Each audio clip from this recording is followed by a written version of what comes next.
If you know very little, you are confused. And if you know a lot, then you are confused. The only time you are not confused is when you exactly know just what is the next step. আসসালামু আলাইকুম pro কোডারে আপনাকে স্বাগতম। আমার চ্যানেলে front end web development, back end web development, WordPress development সহ web ডেভেলপমেন্টের অনেকগুলো roadmap আছে। এরপরও আপনাদের অনেকেই আমাকে বিভিন্ন সময় কমেন্ট করেছেন যে ভাই আমি মানস্টেক ওয়েব ডেভেলপমেন্টের রোডম্যাপ চাই। আপনিও যদি তাদের মধ্যে একজন হন তাহলে এই ভিডিওটা আপনার জন্য, কারণ এই ভিডিওতে আমি আপনাকে মানস্টেক ওয়েব ডেভেলপমেন্টের একটা রোডম্যাপ দিব। মানে আপনি যদি একজন মানস্টেক ওয়েব ডেভেলপার হতে চান কিভাবে হবেন, কি কি জিনিস শিখবেন, আজকের ভিডিওতে এই ব্যাপারে কথা বলবো। তাই আপনি যদি আগ্রহী হন দেখতে থাকুন। আমি সাধারণত যখন কোনো একটা স্কিল ডেভেলপ করতে চাই আমি দেখতে চাই যে এটার মার্কেট ডিমান্ড কেমন। আমেরিকাতে এক বছরে একজন মানস্টেক ডেভেলপার আয় করে বেসড অন তাদের স্কিল এবং এক্সপার্টিস 96,000 থেকে $1,57,000। তার মানে আপনি বুঝতে পারছেন মার্কেটে এটার হিউজ ডিমান্ড। এর বাইরে আপনি চাইলে রিমোট জব করতে পারবেন, আপনি চাইলে ফ্রিল্যান্সিংও করতে পারবেন। আপনি কি এক্সাইটেড মানস্টেক ডেভেলপার হতে? তাহলে এখনই অ্যালগরিদমকে এক্সাইটেড করে দেন একটা লাইক করে। আপনি যদি একজন মানস্টেক ডেভেলপার হতে চান আপনাকে কি কি শিখতে হবে? প্রথমেই আপনাকে শিখতে হবে বেসিক কম্পিউটিং স্কিল। কিভাবে কম্পিউটার কাজ করে, কিভাবে ব্রাউজার কাজ করে, কিভাবে ইন্টারনেট কাজ করে, ডোমেইন কিভাবে কাজ করে, হোস্টিং কিভাবে কাজ করে, এই বেসিক্সগুলো আপনাকে সবার আগে শিখে নিতে হবে। এরপরে আপনাকে শিখতে হবে, এটা হচ্ছে একটা মার্কআপ ল্যাঙ্গুয়েজ মানে HTML। এই HTML দিয়ে আপনি ওয়েবসাইটের স্ট্রাকচার তৈরি করবেন। একটা ওয়েবসাইটের কোথায় কি থাকবে, কোথায় হেডার থাকবে, কোথায় কন্টেন্ট থাকবে, কিভাবে আপনি ফুটার সেটআপ করতে চান, কিভাবে নেভিগেশন সেটআপ করতে চান, ইমেজ কোথায় বসাতে চান, লিস্ট কিভাবে বানাতে চান, এই কাজগুলো আপনি HTML দিয়ে করবেন। এরপর আপনার ওয়েবসাইটটাকে ডিজাইন করার জন্য কোথায় কি কালারের ডিজাইন হবে, কোন জিনিসটা কিভাবে দেখতে হবে, এই কাজগুলো আমরা করি CSS দিয়ে, মানে ক্যাসকাইডিং স্টাইল শিট। তো HTML দিয়ে আপনি ওয়েবসাইটের স্ট্রাকচার করবেন আর ডিজাইনের কাজগুলো আপনি CSS দিয়ে করবেন। রিয়েল ওয়ার্ল্ডের যে ওয়েবসাইটগুলো সেগুলো তো অনেক রকম ইন্টারেক্টিভিটি থাকে, অনেক ফিচার থাকে। একটা কন্ট্যাক্ট ফর্ম থাকে যেখানে আমরা সাবমিট বাটনে ক্লিক করলে আমাদের মেসেজটা সার্ভারে চলে যায়। আমাদের একটা নেভিগেশন মেনু থাকে যেখানে ক্লিক করলে একটা সুন্দর অ্যানিমেশন আসে, স্লাইডার থাকে, পপ আপ থাকে, এরকম অনেক ইন্টারেক্টিভিটি থাকে। এই কাজগুলো আমরা সাধারণত করি হচ্ছে জাভাস্ক্রিপ্ট ব্যবহার করে। এটা হবে আপনার প্রথম প্রোগ্রামিং ল্যাঙ্গুয়েজ।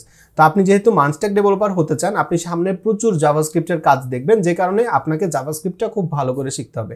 আপনি জাভাস্ক্রিপ্টের বেসিক্স যেমন ভ্যারিয়েবল, লুপ, ফাংশন এগুলো যেমন শিখবেন, একই সাথে আপনি অবজেক্ট ওরিয়েন্টেড প্রোগ্রামিং শিখবেন, আপনি ডম ম্যানিপুলেশন শিখবেন এবং জাভাস্ক্রিপ্টের অ্যাডভান্স কনসেপ্টগুলো শিখে নেবেন। তো যখন আপনার এতটুকু পর্যন্ত শেখা হবে এরপরে আপনি একটা ফ্রেমওয়ার্ক শিখবেন এবং আপনি চাইলে এই পর্যায়ে এসে টেলউইন্ড CSS শিখতে পারেন এবং টেলউইন্ডটা শিখলে এটা আপনাকে অনেক জায়গায় অনেক হেল্প করবে। আমি আপনাকে রিকমেন্ড করব আপনি যখন টেলউইন্ড পর্যন্ত শিখেছেন HTML, CSS, জাভাস্ক্রিপ্ট এবং টেলউইন্ড, তো আপনি HTML, CSS, টেলউইন্ড এবং জাভাস্ক্রিপ্ট এই কয়েকটা টেকনোলজি ব্যবহার করে অ্যাটলিস্ট 5টা প্রজেক্ট বানাবেন। আপনি যখন টেলউইন্ড পর্যন্ত গেলেন এগুলো আপনি বানাতে পারছেন, জাভাস্ক্রিপ্ট আপনি মোটামুটি কমফোর্টেবল। এরপরে আপনি জাভাস্ক্রিপ্টের একটা ফ্রেমওয়ার্ক শিখবেন, সেটা হচ্ছে React.js। কারণ আপনি মানস্টেক শিখতে চাচ্ছেন, মানস্টেকে আমরা রিয়্যাক্ট নিয়েই কাজ করি। তো আপনি যখন রিয়্যাক্টে যাবেন, রিয়্যাক্টে গেলে আপনি দেখবেন যে আপনার কাজ করা আরও অনেক সহজ।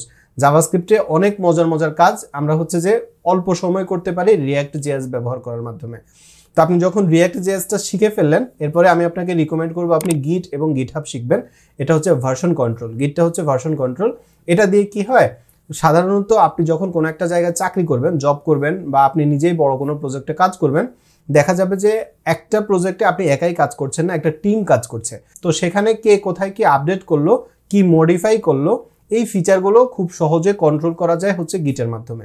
আপনাকে গিটটা ভালো করে শিখে নিতে হবে এই পর্যায়ে এসে, এবং আমি আপনাকে রিকমেন্ড করবো গিটহাবে একটা অ্যাকাউন্ট ওপেন করার জন্য। গিটহাবটা হচ্ছে ডেভেলপারদের জন্য সোশ্যাল মিডিয়া আপনি বলতে পারেন। এখানে আমরা যে কোড লিখি সেই কোডগুলোকে আপলোড করে রাখি, অন্য কেউ চাইলে আমাদের কোডটা দেখতে পারে অথবা আমরাও আমাদের কোডটাকে শেয়ার করার জন্য ব্যবহার করতে পারি। এবং আপনি যত ওপেন সোর্স সফটওয়্যার দেখেন এগুলো সব বেশিরভাগ ক্ষেত্রে গিটহাবে আপলোড করা থাকে। তো এই জন্য আমি আপনাকে রিকমেন্ড করবো গিটহাবটা আপনাকে একটু শিখে নেওয়ার জন্য। এরপর যখন আপনি এই পর্যায়ে আসলেন আপনি কিন্তু নিজেকে মোটামুটি বলতে পারেন যে আমি এখন একজন ফ্রন্ট এন্ড ওয়েব ডেভেলপার। এবার ওয়েবসাইটের ফ্রন্ট এন্ডের কাজগুলো তো আপনি শিখলেন, ওয়েবসাইটে যে কন্টেন্টগুলো এগুলোকে তো কোথাও না কোথাও স্টোর করতে হবে, তাই না? এই জন্য আপনাকে ব্যাক এন্ড ডেভেলপমেন্ট শিখতে হবে। ব্যাক এন্ড শেখার জন্য আপনি এতদিন যা কাজ করেছেন সব আপনি ব্রাউজারে করেছেন এবং প্রত্যেকটা ব্রাউজার, হোক সেটা ক্রোম, হোক সেটা ফায়ারফক্স, হোক সেটা সাফারি, এদের প্রত্যেকেরই কিন্তু জাভাস্ক্রিপ্টের একটা ইঞ্জিন বিল্ট ইন ভাবে থাকে ব্রাউজারের সাথে। কিন্তু আপনি যখন ব্যাকএন্ডে কাজ করবেন তখন আপনি এই এনভায়রনমেন্টটা কোথায় পাবেন? এটার জন্য আপনি ব্যবহার করবেন নোড। নোড হচ্ছে একটা রান টাইম এনভায়রনমেন্ট। এই নোডের মধ্যে আপনি আরও মজার কাজ করতে পারবেন, তো এই জন্য আপনাকে এরপরে এসে Node.js শিখতে হবে। এটাও জাভাস্ক্রিপ্ট।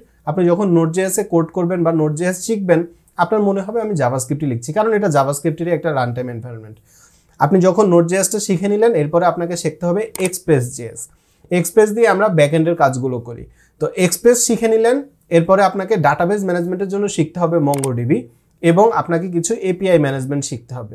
যখন আপনি এই কয়েকটা টেকনোলজি শিখে নেবেন, তখন আপনি নিজেকে একজন মানস্ট্যাক ডেভেলপার বলতে পারবেন।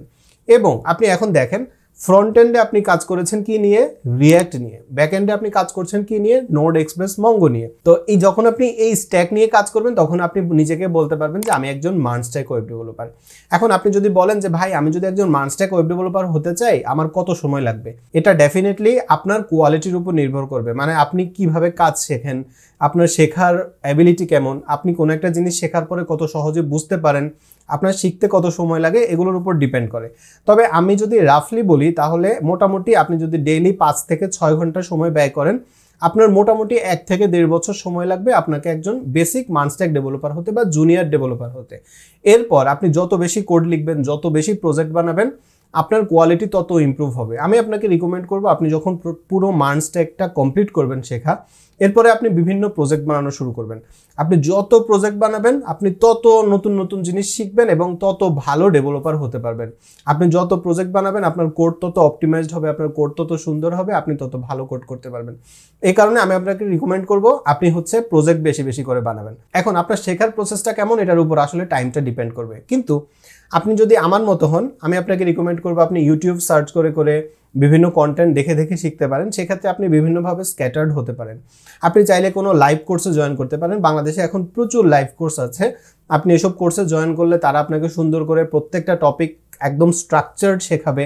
কখন আপনার প্রজেক্ট বানানো উচিত, কতটুকু সময় দরকার, এবং আপনার যখন কোনো প্রয়োজন হবে তারা আপনাকে সাপোর্ট দিবে। এবং বর্তমানে লাইভ ক্লাসের মাধ্যমে খুব ভালো একটা মানস্ট্যাক ডেভেলপমেন্টের কোর্স রান করছে ইন্টারেক্টিভ কেয়ার্স, এবং এটার মেন্টর হিসাবে আছেন আমাদের হাসিন হায়দার ভাই, সুমিত সাহা লার্ন উইথ সুমিতের, এবং জেএস বাংলাদেশের সাইদুর রহমান সেতু ভাই। আরও আছেন আসিফ মাহির ভাই এবং সীমান্ত পাল ভাই। যেহেতু এই কোর্সের মেন্টর হিসাবে হাসিন ভাই, সেতু ভাই এবং সুমিত ভাই আছেন, আমি কনফিডেন্টলি বলতে পারি আপনি যদি এই কোর্সে জয়েন করেন অনেক ভালোভাবে শিখতে পারবেন।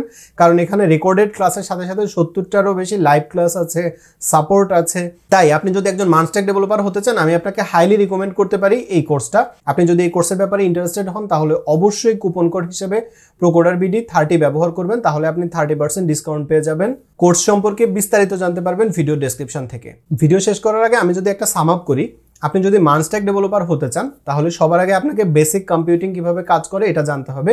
এরপরে আপনার ওয়েবসাইটের স্ট্রাকচার তৈরি করার জন্য শিখতে হবে HTML, ডিজাইন করার জন্য শিখতে হবে CSS, সব ধরনের লাইভ অ্যাক্টিভিটির জন্য ব্যবহার করতে হবে বা শিখতে হবে জাভাস্ক্রিপ্ট, UI বা কম্পোনেন্ট ম্যানেজমেন্টের জন্য শিখতে হবে React.js, ব্যাকএন্ড ম্যানেজমেন্টের জন্য শিখতে হবে Node.js এবং Express.js।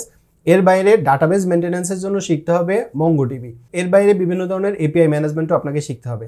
এই টপিকগুলো সম্পর্কে যদি আপনার একটা ক্লিয়ার আইডিয়া থাকে, তাহলে আপনি নিজেকে একজন মানস্ট্যাক ডেভেলপার বলতে পারবেন। তবে আমি আপনাকে রিকমেন্ড করব বেশি বেশি প্রজেক্ট বানাতে। যত বেশি প্রজেক্ট বানাবেন, তত বেশি প্রবলেম আপনি সলভ করবেন, তত ভালো ডেভেলপার আপনি হবেন। এ কারণে আপনি কত ভালো ডেভেলপার হতে চান বা কত ভালো ডেভেলপার আপনি হতে পারবেন, এটা ডিপেন্ড করবে আসলে আপনি কত বেশি প্রজেক্ট বানাচ্ছেন। এবং আপনি জাস্ট স্কিল ডেভেলপ করলেই হবে না, সেই স্কিলটাকে সেল করে কিভাবে আয় করবেন এটাও আপনাকে শিখতে হবে। এর জন্য মার্কেট প্লেসগুলো আপনাকে জানতে হবে, কিভাবে মার্কেট প্লেসগুলো কাজ করে, কিভাবে আউট অফ মার্কেট প্লেস কাজ করে, কিভাবে রিমোট জবের এই ওয়ার্ল্ডটা কাজ করে, কিভাবে ফিজিক্যাল জবটা কাজ করে, এই ব্যাপারগুলো আপনাকে শিখতে হবে। আপনি কতটা সাকসেসফুল হবেন এটা বেশিরভাগ ক্ষেত্রে আপনার উপর নির্ভর করে। আপনি কত বেশি কাজ করছেন, কত বেশি চেষ্টা করছেন, এগুলোর উপর ডিপেন্ড করবে। তারপরও লাক তো একটা ব্যাপার আছেই। আল্লাহ যদি চায় তাহলে ডেফিনেটলি আপনার জন্য কাজটা অনেক সহজ হবে বা একটু কঠিন হবে। আমি আশা করছি ভিডিওটা আপনার জন্য উপকারী হয়েছে। ভিডিওটা যদি ভালো লাগে অবশ্যই ভিডিওতে একটা লাইক করবেন, তাহলে অ্যালগরিদম বুঝবে ভিডিওটা হেল্পফুল। সুস্থ থাকবেন, নিরাপদ থাকবেন, প্রোকোডারের সাথেই থাকবেন। আমার জন্য দোয়া করবেন। আসসালামু আলাইকুম।